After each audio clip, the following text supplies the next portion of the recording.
अस्सलाम वालेकुम एवरीवन। आज का हमारा टॉपिक है कायदे आज़म के 14 पॉइंट्स। कायदे आज़म ने 14 पॉइंट्स 1929 में दिए। क्यों दिए? नेहरू रिपोर्ट जो कि 1928 में बनी थी, उसके रिस्पॉन्स में कायदे आज़म ने 14 पॉइंट्स दिए। अब 14 पॉइंट्स क्या है वो आज हम डिस्कस करेंगे। कायदे आज़म ने अपने 14 पॉइंट्स कांग्रेस के सामने पेश किए और कहा कि नेहरू रिपोर्ट में ये 14 पॉइंट्स ऐड करें, बट कांग्रेस ने कहा कि हम नहीं कर सकते बिकॉज इट्स लेट। तो कायदे आज़म ने कहा कि ठीक है, आज से हमारे रास्ते अलग अलग हैं। फर्स्ट पॉइंट है फेडरल टाइप ऑफ कॉन्स्टिट्यूशन या फेडरल टाइप ऑफ गवर्नमेंट। अब फेडरेशन में क्या होता है कि एक सेंट्रल गवर्नमेंट होती है और इसके नीचे प्रोविंसेस होते हैं। हर प्रोविंस अपने प्रोविंस के हद तक रेजिस्ट्री पावर रखता है। अब 1929 में फेडरल टाइप ऑफ कॉन्स्टिट्यूशन की बात की गई। उस टाइम लंदन में फेडरल गवर्नमेंट एग्जिस्ट करती थी, इसलिए फेडरल गवर्नमेंट की डिमांड रखी गई। अब नेहरू रिपोर्ट और जिन्ना में ये दोनों पॉइंट्स सेम थे, लेकिन नेहरू रिपोर्ट और जिन्ना के 14 पॉइंट्स में फ़र्क क्या था? नेहरू रिपोर्ट में कहा गया कि फेडरल गवर्नमेंट होगी, लेकिन जो रेजिस्ट्री पावर है वो सारी सेंटर में होगी, यानी कि जो डिसीजन मेकिंग है वो सारी सेंटर के पास होगी। लेकिन जिन्ना ने कहा कि रेजिस्ट्री पावर डिवाइडेड होनी चाहिए, यानी कि प्रोविंसेस के पास उनकी अपनी रेजिस्ट्री पावर होनी चाहिए, यानी कि उनको भी डिसीजन मेकिंग का हक हासिल होना चाहिए। उस वक्त ये पॉइंट रखने का मकसद ये था कि उस वक्त हिंदू मेजॉरिटी में थे और हुकूमत उनकी थी। तो अगर सारी रेजिस्ट्री पावर सेंटर को मिलती तो सारी पावर हिंदुओं के पास होती और हिंदू कभी भी मुस्लिम्स को आगे नहीं बढ़ने देते, बल्कि उनको तबाह कर देते।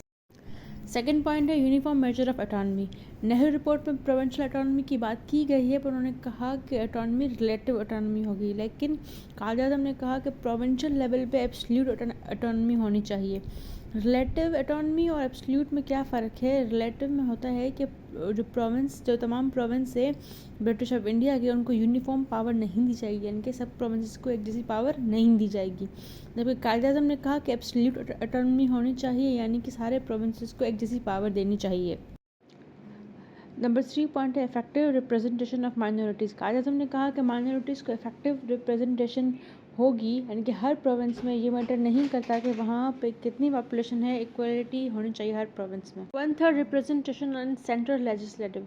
पहली बात मतलब कि हुकूमत में, इंडिया की हुकूमत फेडरल होनी चाहिए, और दूसरी बात उस फेडरल हुकूमत में मुस्लिम्स को 1/3 रिप्रेजेंटेशन मिलनी चाहिए। टेरिटोरियल डिस्ट्रीब्यूशन मतलब कि कोई ऐसी डिस्ट्रीब्यूशन नहीं की जाएगी जिससे मुस्लिम की मेजॉरिटी माइनॉरिटी में बदल जाए। रिप्रेजेंटेशन ऑफ कम्युनल ग्रुप, तमाम कम्युनिटीज़ को एक जैसी रिप्रेजेंटेशन देनी चाहिए और सेपरेट इलेक्टोरेट होने चाहिए, यानी कि अगर मुस्लिम्स हैं तो मुस्लिम्स के दरमियान इलेक्शन होनी चाहिए उनकी सीट्स के लिए, और अगर नॉन मुस्लिम्स के लिए सीट्स हैं तो उनके दरमियान इलेक्शन होनी चाहिए। फुल रिलीजन लिबर्टी यानी कि मजहबी आज़ादी, यानी कि हर इंडिविजुअल मुस्लिम को उसका मज़हब फॉलो करने की आज़ादी होनी चाहिए। नो बिल एंड रेजोल्यूशन, क्योंकि अगर मुस्लिम 33% हैं असेंबली में, तो बाकी जो 67% हैं वो मिलकर कोई भी बिल या रेजोल्यूशन पास कर सकते हैं। तो इस चीज़ को रोकने के लिए ये पॉइंट रखा गया कि कोई भी ऐसा बिल या रेजोल्यूशन पास नहीं होगा कि अगर माइनॉरिटीज़ उसके हक में ना हो। Sindh should be separated from the Bombay presidency. Sindh को मुंबई से अलग किया जाए। नेहरू रिपोर्ट में भी ये डिमांड की गई, लेकिन नेहरू रिपोर्ट में कहा कि सिंध को मुंबई से अलग करें, लेकिन किस तरह? उन्होंने कहा कि एक कम्युनिटी बनाएंगे, वो कम्युनिटी देखेगी कि फाइनेंशियल बर्डन सिंध बर्दाश्त कर सकता है या नहीं कर सकता, ऐसा अगर उसको अलग प्रोविंस बना दिया जाए।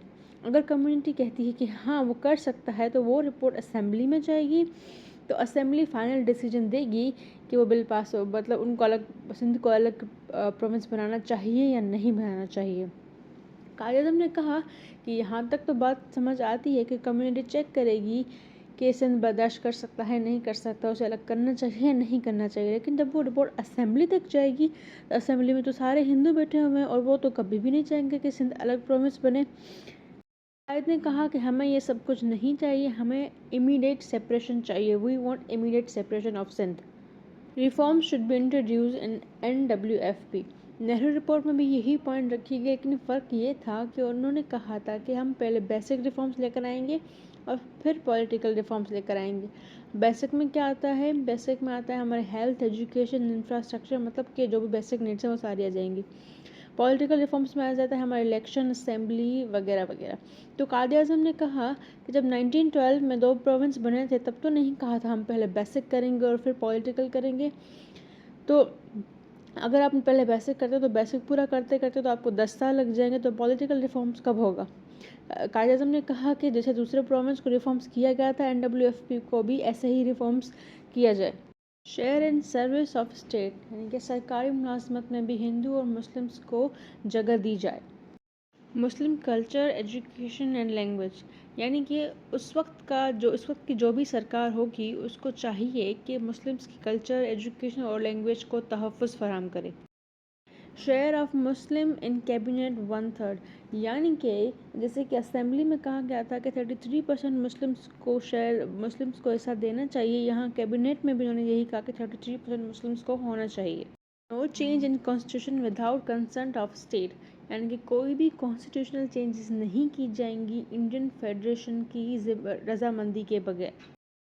इन 14 पॉइंट्स का असल मकसद क्या है? इन 14 पॉइंट का असल मकसद ये है कि मुस्लिम्स की रिप्रेजेंटेशन होनी चाहिए, फिर चाहे वो असेंबली में हो, कैबिनेट में हो या सर्विसेज में हो, किसी भी जगह, लेकिन मुस्लिम्स की रिप्रेजेंटेशन होनी चाहिए।